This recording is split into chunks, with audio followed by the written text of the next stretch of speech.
Hello नमस्कार दोस्तों, कैसे हैं आप लोग। आशा करते हैं आप लोग अच्छे होंगे। देखिए आरआरबी ग्रुप डी भर्ती पर यहाँ पर दो बड़ा बदलाव किया गया है, जो कि इस वीडियो में आपको बताने वाले हैं। तो रेलवे ग्रुप डी भर्ती में यहाँ पर दो बड़ा बदलाव क्या किया गया है। सबसे पहला बड़ा बदलाव के बारे में यहाँ पर अगर हम बात करें तो यहाँ पर आप देखिएगा एक चीज़ इन्होंने यहाँ पर साफ साफ लिखा है कि क्रूशियल डेट, ठीक है, crucial date for the claim of SC ST OBC EWS certificate जो रहेगा वो क्लोजिंग डेट एप्लीकेशन का जो लास्ट डेट रहेगा वही रहेगा। मतलब कि अगर आप रिजर्व्ड कैटेगरी से बिलोंग करते हैं जैसे कि SC ST OBC EWS या EBC, तो फॉर्म अप्लाई का जो लास्ट डेट रहेगा, लास्ट डेट से पहले आपके पास सेंट्रल लेवल कास्ट सर्टिफिकेट होना चाहिए। क्या होना चाहिए? सेंट्रल लेवल कास्ट सर्टिफिकेट, जिसके कारण डॉक्यूमेंट अगर नहीं रहेगा तो डॉक्यूमेंट वेरिफिकेशन में एग्जाम निकालने के बाद भी आप रिजेक्ट हो सकते हैं। अब ये सेंट्रल लेवल कास्ट सर्टिफिकेट क्या होता है? देखिए कास्ट सर्टिफिकेट दो तरह का होता है। एक आपका होता है स्टेट लेवल होता है, एक आपका यहाँ पर होता है सेंट्रल लेवल का कास्ट सर्टिफिकेट होता है। तो यहाँ पर अगर हम देखें तो हमसे स्टेट लेवल नहीं मांग रहा है, सेंट्रल लेवल वाला। सेंट्रल लेवल वाला कास्ट सर्टिफिकेट जो है OBC SC ST EWS का दिखता कैसा है, ठीक है, कैसा आपको बनवाना है वो भी हम आपको इस वीडियो में बताने वाले हैं।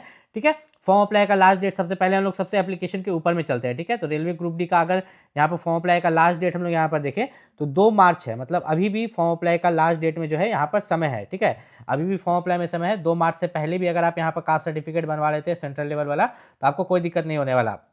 वैकेंसीज की बात करें तो वैकेंसीज आपको देखने को मिलती है 21,997। तो बहुत बच्चों का ये सवाल है कि फॉर्म भरे या ना भरे। देखिए अगर आपकी तैयारी अच्छी है तो जरूर फॉर्म भरे, तैयारी अच्छी नहीं है तो फॉर्म ना भरे। ठीक है, समय और पैसा बर्बाद ना करें। आपको लगता है कि हाँ तैयारी कर लेंगे निकाल लेंगे तब आपको फॉर्म भरना चाहिए।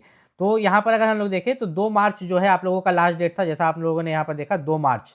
तो 2 मार्च से पहले जो है आपको कास्ट सर्टिफिकेट जो है सेंट्रल लेवल वाला OBC SC ST EWS के लिए बनवा लेना है। कैसा दिखता है आपको इसी वीडियो में दिखाएंगे। इस वीडियो को आपको पूरा देखना है। इस वीडियो में आपको देखने को मिलेगा बीच में कहीं कि ये जो कास्ट सर्टिफिकेट है वो दिखता कैसा है। उससे पहले हम मेडिकल स्टैंडर्ड्स के बारे में बात कर लेते हैं। देखिए हर एक पोस्ट के लिए, ठीक है, रेलवे ग्रुप डी में बहुत सारा पोस्ट है, जैसे कि आपका ट्रैकमैन है, ठीक है, सिग्नल मैन है, असिस्टेंट है। तो जितना सारा पोस्ट है सबके लिए अलग अलग मेडिकल स्टैंडर्ड्स है। तो यहाँ पर A2 जो है, A3 है, B1 है, C1 है। तो इन सभी का मतलब क्या होता है कि इन सब स्पेशली जो है आँख के लिए ही होता है। ठीक है, आपका आइज जो होता है ना, आँख होता है, आँख के लिए है।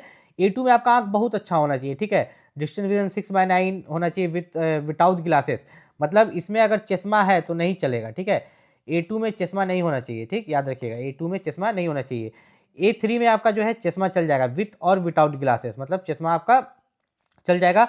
B1 में भी चश्मा चल जाएगा, C1 में भी चल जाएगा। अब सवाल ये उठता है कि मान लीजिए इसमें से कोई एक मेडिकल स्टैंडर्ड्स में आप फेल हो जाते हैं। मान लीजिए कि A2 में आप फेल कर जाते हैं, तो क्या A3 B1 C1 के लिए आप एलिजिबल रहेंगे? हाँ रहेंगे। आपने जो पोस्ट प्रेफरेंस दिया होगा, ठीक है, पोस्ट प्रेफरेंस 1 नंबर पर ट्रैकमैन, 2 नंबर पर कुछ, 3 नंबर पर कुछ, तो उसमें से जो इस पोस्ट के लिए भी यहाँ पर B1 या C1 होगा जिसके लिए आप एलिजिबल होंगे तो उसके लिए आपका यहाँ पर जॉब लग जाएगा। आपको उस चीज़ की टेंशन लेने की यहाँ पर कोई भी ज़रूरत यहाँ पर नहीं है।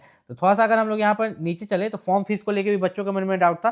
देखिए फॉर्म फीस जो है सच में हाँ 400 रुपये आपको वापस मिलता है रिफंड, लेकिन एग्जाम में अपेयर करने के बाद अगर आप CBT एग्जाम भी नहीं देते हैं तो आपको यहाँ पर जो है आपका पैसा वापस नहीं मिलेगा। ठीक है, और यहाँ पर SC ST फीमेल कैंडिडेट्स के लिए 250 रुपये यहाँ पर वापस मिलता है रेलवे ग्रुप डी में।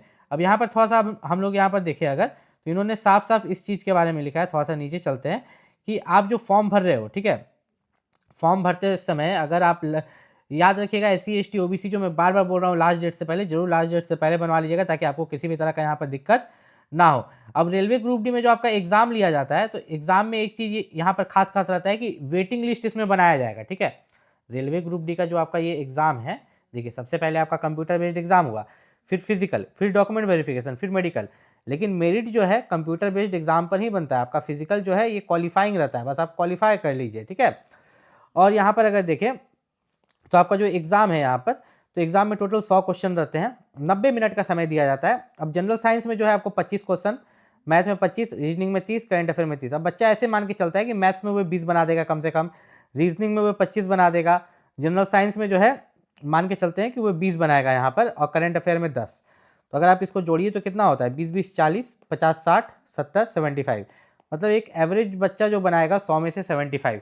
तो अगर आप भी इतना बना पा रहे हैं तब फॉर्म भरिए, क्योंकि अगर आप 100 में से 40 ला रहे हैं, 30 ला रहे हैं, उतना में एग्ज़ाम निकालने का अब चांस नहीं है, पहले जैसा नहीं है। बहुत करोड़ों में बच्चे फॉर्म अप्लाई करते हैं यहाँ पर कुछ वैकेंसीज़ के लिए। ठीक है, तो आपको तैयारी अच्छा से करना है। सिलेबस की बात करें तो सिलेबस आप यहाँ पर देख रहे हैं, मैथ्स का सिलेबस, रीजनिंग का, जनरल साइंस का। खास बोला जा रहा है कि 10th लेवल का ही सिलेबस रहेगा, तो आपको उतना चिंता करने की जरूरत नहीं, क्योंकि 10th लेवल का ही एग्जाम है। फिजिकल में अगर देखें तो ये मेल कैंडिडेट्स का फिजिकल है, ठीक है, लड़का लोग के लिए है, और ये आपका फीमेल वाला है। ठीक, तो यहाँ पर अगर यहाँ पर देखें हम तो यहाँ पर ध्यान से देखिए, मेल कैंडिडेट में 35 केजी वजन उठाना है, ठीक है, 100 मीटर तक 2 मिनट के अंदर। फीमेल के लिए 20 केजी वजन 100 मीटर तक 2 मिनट के अंदर। मेल कैंडिडेट को जो है 1000 मीटर दौड़ना है 4 मिनट 15 सेकंड में, फीमेल कैंडिडेट को 1000 मीटर 5 मिनट 40 सेकंड में। थोड़ा सा समय इन्हें ज़्यादा दिया गया है यहाँ पर। अब मैं यहाँ पर बात कर रहा था वेटिंग लिस्ट के बारे में कि आपका जो वेटिंग लिस्ट यहाँ पर तैयार किया जाएगा और सर्टिफिकेट्स के फॉर्मेट क्या होंगे। तो देखिए, रेलवे में वेटिंग लिस्ट बनाया जाएगा। मान लीजिए कि आपका जो जहाँ भी आप भरे हैं उसका कटअप जो है 80 गया है, ठीक, और आपने मार्क्स लाया है, ठीक है, आपने एग्जाम में जो मार्क्स लाया 78, 2 मार्क्स कम लाया, तो आपको वेटिंग लिस्ट में रखा जाएगा। 80 वाला कोई बच्चा अगर जॉब छोड़ देता है तो उसके बदले जो है आपको ले लिया जाएगा। अब सेफ जोन कौन कौन सा है, देखिए गुवाहाटी आपका कुछ भी बोल लीजिए सेफ जोन है। कोई भी बच्चे से पूछिए गुवाहाटी भरा है, कोई भी बच्चा से आप यहाँ पर पूछिए, अपने आसपास 10 गो दोस्त से पूछिए क्या वो चेन्नई भरा है, नहीं चेन्नई नहीं भरा होगा। तो ये जो गुवाहाटी दिख रहा है आपको, चेन्नई दिख रहा है, ये सेफेस्ट जोन है। और एक होता है सेफ जोन, सेफ जोन जहाँ ज़्यादा वैकेंसी हो, ठीक है, याद रखिएगा। मुंबई CR जो है आपका, ये आपको सेफ जोन देखने को मिलेगा। ये मैं ऐसा सेफ जोन क्यों बोल रहा हूँ, सेफ जोन इसलिए बोल रहा हूँ जहाँ पर ज़्यादा वैकेंसी रहता है। एक सवाल आप लोग से पूछते हैं यहाँ पर, देखिए एक जगह जो वैकेंसी है यहाँ पर मान के चलो 500 वैकेंसी है, ठीक है, और एक जगह 1500 वैकेंसी है एक जोन में।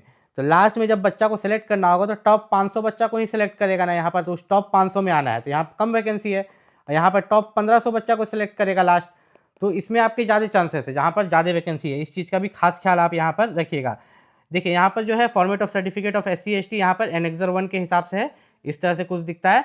और ये आपका OBC नॉन क्रीमी लेयर का सर्टिफिकेट है, जिसको पहचानने का तरीका है under the government of India यहाँ पर लिखा हुआ रहेगा, ठीक है। इसके अलावा अगर आपको कोई भी दिक्कत है, और रेलवे ग्रुप डी के लिए जो सबसे बेस्ट बुक है, जिसको पढ़ के बच्चे रेलवे ग्रुप डी का एग्जाम निकाले हैं, जो बेस्ट बुक है, सबका लिंक हम इस वीडियो के डिस्क्रिप्शन में डाल देंगे। हेलो नमस्कार दोस्तों, कैसे आप लोग, आशा करते हैं आप लोग अच्छे होंगे। देखिए अगर आप रेलवे ग्रुप डी की तैयारी कर रहे हैं तो रेलवे ग्रुप डी में जो है आप सब कोई बुक खरीदता है प्रीवियस ईयर क्वेश्चन पेपर का प्रैक्टिस सेट का, तो आपको भी बुक खरीदना है, मैंने बुक का लिंक दिया है डिस्क्रिप्शन में। लेकिन उसके साथ साथ आपको एक और बुक खरीदना है, स्पीडी पब्लिकेशन का आता है जनरल साइंस के लिए। जनरल साइंस का जो यहाँ पर स्पीडी पब्लिकेशन का बुक है, अगर आप उसको पढ़ के जाते हैं तो आपको जो साइंस में क्वेश्चन अटेम्प्ट करने की संख्या वो बढ़ जाती है। जैसे 25 में से पहले आप 15 कर पाते तो वो 20 कर पाएंगे, क्योंकि वो स्पीडी बुक पूरा कवर करता है उसमें, ठीक है। तो उसका भी लिंक मैंने इस वीडियो के डिस्क्रिप्शन में दिया, वहाँ से जाके आप परचेस कर सकते हैं।